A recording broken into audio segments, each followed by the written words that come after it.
Hey YouTube, Sam here. Well, I drilled some holes for these to go into here. And unfortunately, I drilled them for the size to make this fit through. But I found out that I need my pecs to be able to go through here to do this the way I'm going to have to do it. Because this stuff just isn't strong enough to hold it the way I was hoping it would. Anyhow, so what I need to do is drill a little bit bigger hole. But all I got is these paddle bits. And this works for hole saws too, but you know, if I try and drill this in here, it'll just wobble around in here real bad. So what you need to do is take a old backer board. I just got a piece of junk wood here that I don't need, and get as close to the middle of that as you can.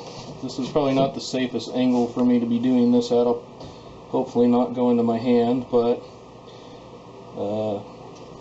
here, in fact, I'm going to pull my hand out of the way just to be safe. Get as close to the middle as you can. And it's not perfect, but it's way better than it could have been.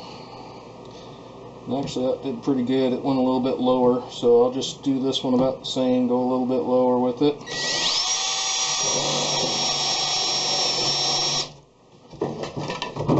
And that should, if I did my calculations right, which I rarely do these days, allow this to go in, which it did. So that's going to allow me to do what I need to do. Like I said, I'll have some PEX videos coming out, probably not super soon. This is another one of those just doing it for now kind of things. Something I was kind of happy with was where I decided to put these. So keep an eye out for that video of why I put these up in this upper corner up here. So it's one of those things, you can do what I do if you want, but if you don't want to, don't. Alright, this is Sam, Jack of all, Master of none. You all have a good one.